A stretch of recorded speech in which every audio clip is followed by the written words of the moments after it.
out the box, Glaze. Knock him out the box, knock him out the box, Glaze. Knock him out the box, knock him out the box, Glaze. Knock him out the box, knock him out the box, Glaze. Knock him out the box. Who you know more realer, stories with more thriller. Spit real facts, who you know more chiller. Knock him out the box, Glaze. Knock him out the box, knock him out the box, Glaze. Knock him out the box. Once upon a time not long ago in the streets of Brooklyn, Glaze had him shookin'. If he liked what you had, got took it. Give me gangsta moves, ran with some gangsta dudes. You know I'm Brooklyn dude, straight take you fool. Me get that real 50 Cent, fat cat, pep. Had blocks on live, BGG, the movement.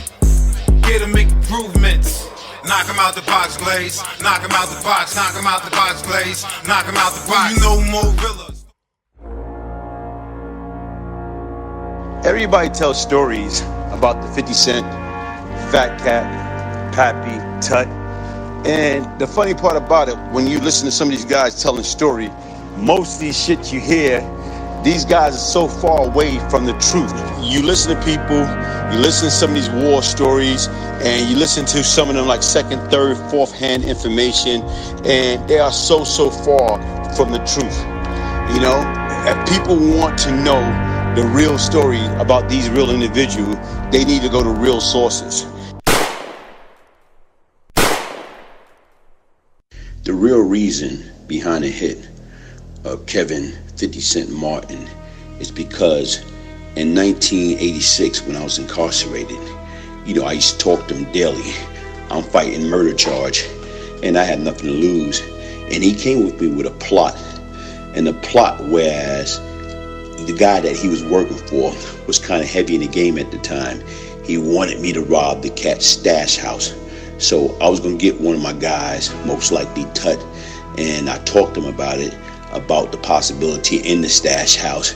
You probably got at a time 250 to 500,000. So he told me he was going to set it all up. That only thing we had to do is had whoever come there, he was going to open up the spot, let us in, let us take it, and let us rob it. So just so happened or whatever is he ran his mouth and he told the wrong person.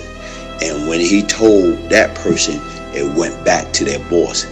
And that's what caused him his life. That's what gave him the death sentence.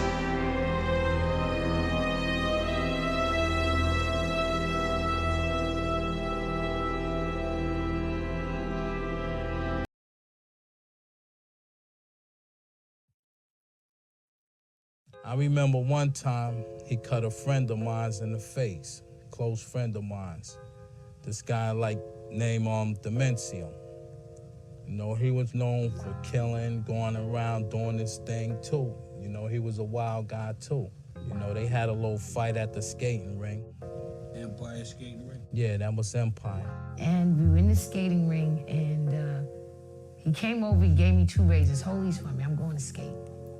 And he went, you know, and he couldn't skate. He would skate, knock people over, pull people down, touch ass, just a problem. And Demencio came over, walked over, and 50 Cent ran. I don't know, he must have been watching him, you know, or saw him. Came skating over, took his skates off. And he jumped across, got the razors and jumped across the table and just jumped on this guy and started cutting him in his face.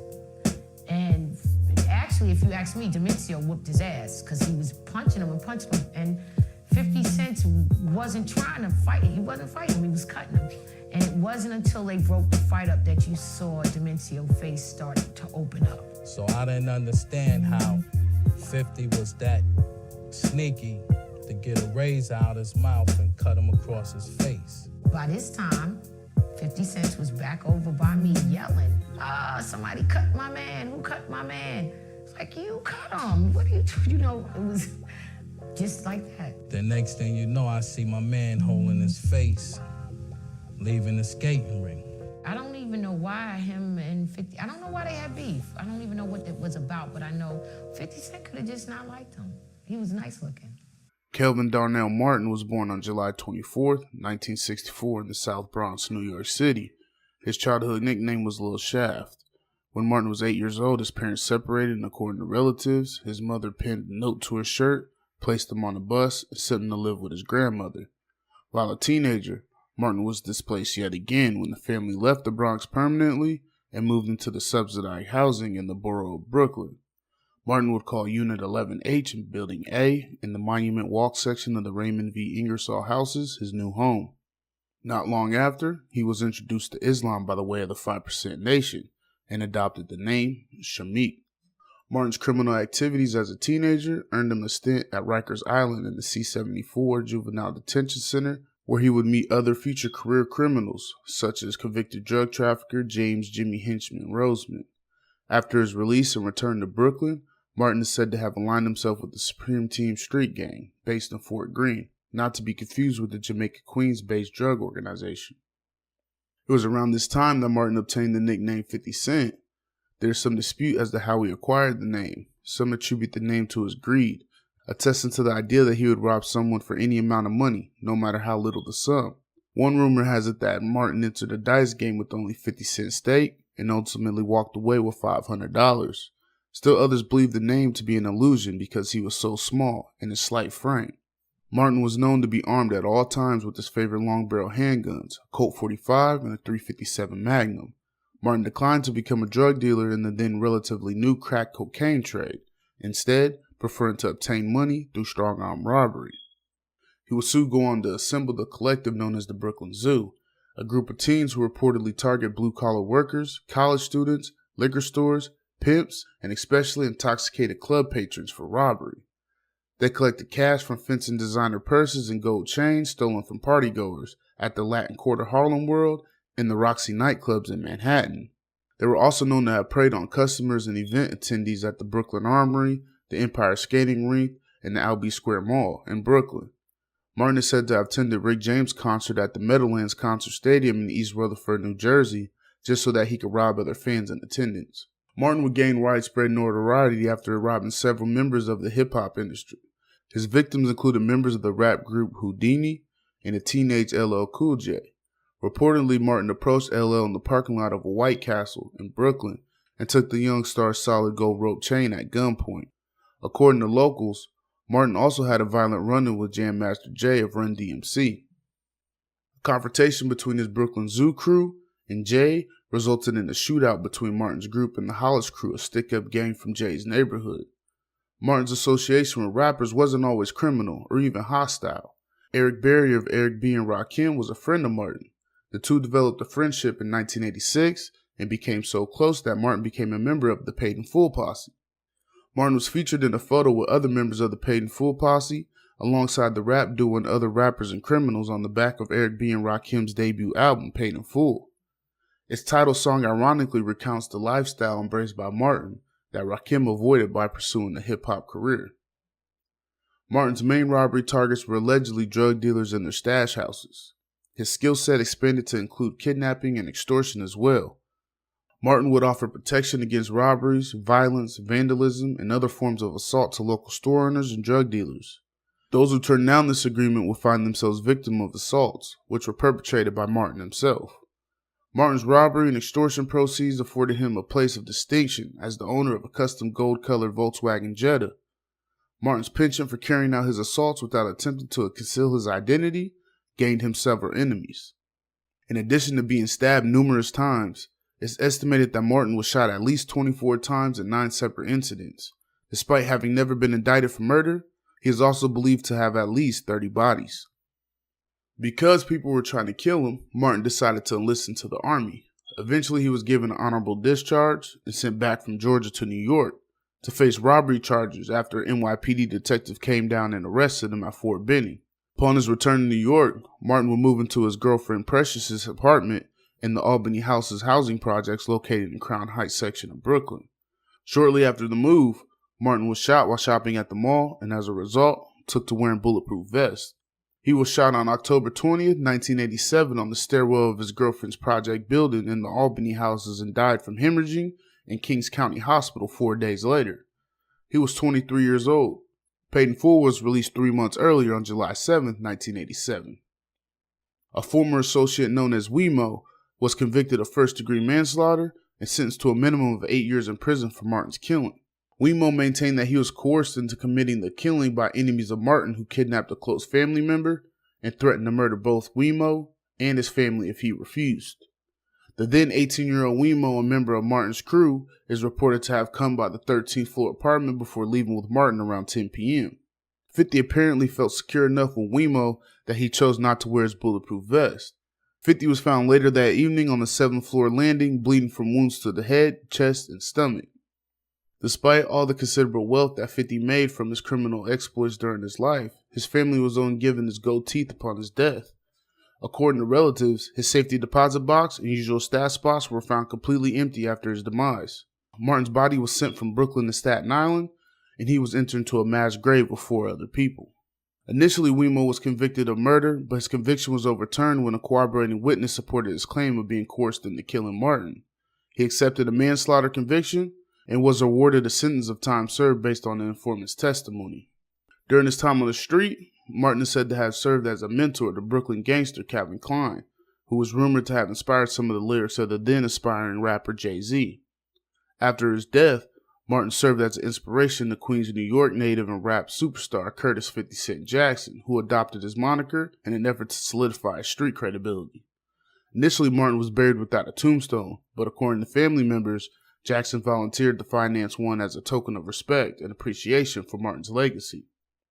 Martin garnered a reputation for walking, not running away from his robbery scenes. He was said to have never gotten into a getaway vehicle. And I ask you, in the case of 50 Cent, does crime pay?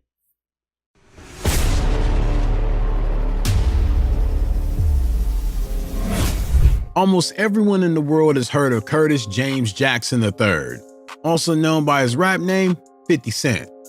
But before he was known all over the world for his accolades in the world of hip-hop, for surviving a vicious attack in which he was shot 9 times in the face, neck, arms, hands, and legs, there was a legendary hustler who went by the same name and served as the inspiration for Curtis Jackson's rap name after his passing.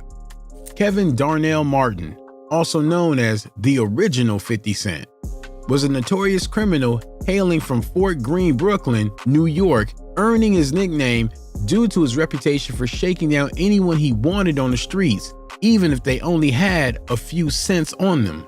Unlike many criminals from back then, 50 Cent refused to become a dealer, opting instead to make his living off armed robberies, which contributed to his rap as one of Brooklyn's most feared stick-up kids in the 70s and 80s. Fearless by nature, 50 earned a reputation for walking instead of running away from his robberies, allegedly never using a getaway vehicle to escape the scene of his crimes, and never concealing his identity while carrying them out. As a teenager, he started a collective of stick-up kids called the Brooklyn Zoo, and with them, he targeted everyone from pimps to dealers to local store owners to big names in the hip-hop industry, including a young LL Cool J and Jam Master Jay from Run DMC. Although these exploits cemented his standing as a ruthless thug, they also made him a lot of enemies throughout his short but eventful life.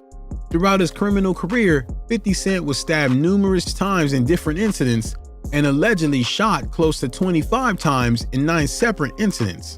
With that kind of heat on him, it's a miracle he survived until 23. Still, not bad for a man whose body count is alleged to have been close to 3 dozen. In 1987, 50 Cent was hit by one of his close associates, who ended up serving about a decade in prison for first-degree manslaughter. After his passing, 50 Cent served as the inspiration for the now famous rapper of the same name's moniker, who even financed his tombstone after his passing as a sign of gratitude and respect for his legacy. Almost 37 years after his passing, the original 50 Cent is still remembered as one of the most ruthless young criminals in the 1970s and 1980s Brooklyn. This is his story. Kelvin Darnell Martin, or Lil Shaft, as he was called by his friends and family in his early childhood days, was born on July 24, 1964, in the South Bronx in New York City. When he was just 8 years old, his parents split, after which his mother allegedly pinned a note on his back, put him on a bus, and sent him to live with his grandmother nearby. A few years later, he moved to the Fort Greene district of Brooklyn, where he was exposed to Islam by way of the Five Percenters, a black nationalist Islamic sect that was founded on the belief that 5% of the African American population was destined to rule the rest of the world. As a teenager, Martin kicked off his criminal career by robbing people on the street, until eventually his crimes landed him a sentence as a juvenile at the infamous Rikers Island prison in New York. Upon his release, he is said to have associated himself with the Supreme Team street gang, not to be confused with Kenneth McGriff's Supreme Team from Jamaica, Queens. Known to be armed at all times with a Colt 45 and a .357 Magnum, Martin quickly became known as the guy who could stick up and shake down whoever he pleased, no matter how much money they had on them at the time. Although it was widely accepted that this is the reason he earned the name 50 Cent, other sources report that he got his nickname from an incident where he entered a game of dice with 50 cents and ended up winning more than $500 in a single night. While this would be pretty cool if it were true, there's yet another version of the story that claims his nickname may also be an allusion to his tiny size. As a teen, 50 Cent was only 5'2" and 120 pounds. Early on in his criminal career, 50 Cent rejected the idea of becoming a dealer in the blossoming world of the dope trade, opting instead to cut his teeth on armed burglaries, eventually assembling a team of thieves from Brooklyn called the Brooklyn Zoo, a collective of criminal youth who targeted blue-collar workers, college students, liquor stores, drunk club patrons, dealers, and even pimps. Throughout the late 70s and early 80s, the Brooklyn Zoo was known for targeting people at the Empire Skating Rink, the Brooklyn Armory, and the Albee Square Mall. Sometimes, 50 would even go to concerts in New York and New Jersey just to rob other concert goers.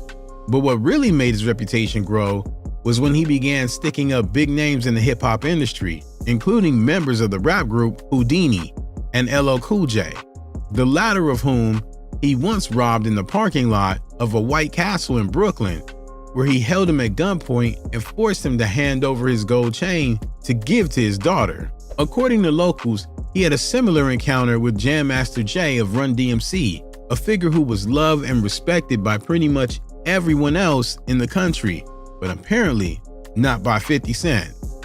After 50 tried to rob Jay, a wild shootout between the Brooklyn Zoo and another youth gang from Jam Master Jay's neighborhood ensued. But even though he was known for robbing up-and-coming rappers, as well as well-established stars in the industry just for the heck of it, he also had some friends who were pretty high up in the rap world, including Eric Barrier of Eric B and Rakim, with whom he became real close friends in the mid-80s, even being featured in a photo that was put on the back of Eric B and Rakim's debut album, Paid in Full. Over time, 50 Cent started getting greedy, and he began cleaning out stash houses belonging to the powerful dealers, often resorting to kidnapping and extorting to walk away with the biggest bag possible. Eventually, Martin started offering protection from robberies to dealers, pimps, and local store owners. If they declined the offer, he would promptly assault them and rob them. One of the things that stood out about 50's crimes is that while most criminals ran away from their robberies, 50 Cent was known to walk away from them, allegedly never stepping foot in the getaway vehicle, no matter how sour his robberies turned. With the money he made from his criminal career, 50 Cent bought all kinds of wild stuff to indulge his expensive taste, including a custom gold-colored Volkswagen Jetta, which he became associated with over the years. But despite all the money he made and the reputation he acquired on the streets as one of Brooklyn's most feared stick-up kids, 50 also suffered the consequences of his crimes. Throughout his short life, 50 Cent was stabbed multiple times on different occasions, and it's estimated that he was shot close to 25 times in 9 separate incidents. Miraculously, even though he never made even the slightest effort to conceal his identity during his burglaries, hits, and kidnappings, Martin was never even arrested for a hit, which is even crazier to think about when you take into account that his body count was allegedly around 3 dozen. In the mid-80s, when the heat of the streets and the wrath of the enemies he had made throughout his life started to rain down on him, Martin realized his life was in danger and decided to enlist in the army. Pretty soon after, he was honorably discharged and sent back to New York from Georgia, where he was serving at the time. Once back in New York, he was booked for burglary charges from a previous incident, but was allowed to walk soon after. He moved into his girlfriend's Precious apartment in the Albany House projects in the Crown Heights section of Brooklyn. Just a couple of months after moving in with this girl, 50 Cent was shot at the Albee Square Mall, after which he started wearing bulletproof vests everywhere he went. On October 20th, 1987, Julio Wemo Acevedo, a member of 50 Cent's crew, rode up to the Albany houses at around 9:30 p.m., going up to the 13th floor apartment to meet 50 Cent, who he felt safe enough around Wemo not to wear his bulletproof vest, which he wore everywhere else and with everyone else. At around 10 p.m., the two men prepared to leave the building and were walking down the stairs when Wemo all of a sudden whipped out his gun and shot 50 on the stairway. A few hours later, 50 Cent was found on the 7th floor landing, suffering from gunshot wounds to the head, chest, and stomach. Sadly, 4 days after the incident, 50 passed away at the Kings County Hospital. And despite all of the wealth he accrued throughout his criminal career, the only thing his family received from him after his passing were his gold teeth. It's been reported that his stash boxes, which were full of stacks of cash, were found completely empty later that evening. Days after his passing, Martin's body was laid to rest in Staten Island in a mass grave with 4 other people. Shortly after the hit, 18-year-old Julio Wemo Acevedo was charged with first-degree manslaughter, but the conviction was soon overturned when Wemo claimed that he was coerced into the hit by some of Martin's enemies who had kept a close family member of Wemo and threatened to hit him if he refused. After a cooperating witness supported Wemo's claim, he was instead incarcerated for first-degree manslaughter, later being sentenced to 8 years in prison. In several interviews after the hit, 50's former associate and friend, Brian Glaze Gibbs, claimed that the real reason for the hit was that in 1986, while Glaze was fighting a hit charge that would put him away for life, he and 50 used to talk on the phone every day. During one of their conversations, 50 allegedly proposed to Glaze a plan to rob one of 50's associates' stash houses for a payout of anywhere between $250K to $500K. Unfortunately, Martin ran his mouth a little too much and told the wrong person about the plot, after which his associates found out about 50 and Glaze's plan to clean him out. Allegedly, 50 then blamed Glaze for the robbery plan, which his associate didn't buy, and ended up putting a bag on his head.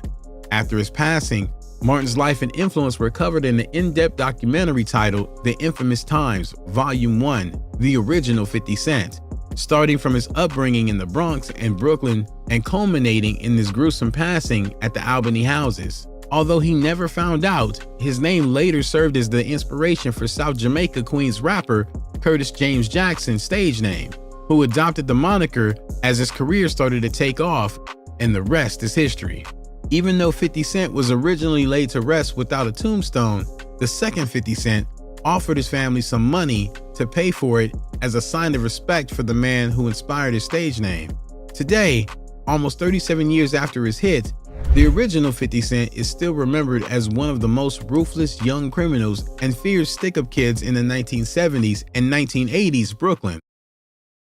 Used to tell me about the good old days, Gucci velour suits, nice cars and rope chains. A time in the place where everybody had a hustle. Some people had brains, some people had muscle. Some people had both, a dangerous combination. A couple steps ahead of any sticky situation. Know when to make the move and know when to stay and be patient. And just because you're flesh and blood doesn't make you related. She used to tell me a story about the amazing Glaze. Him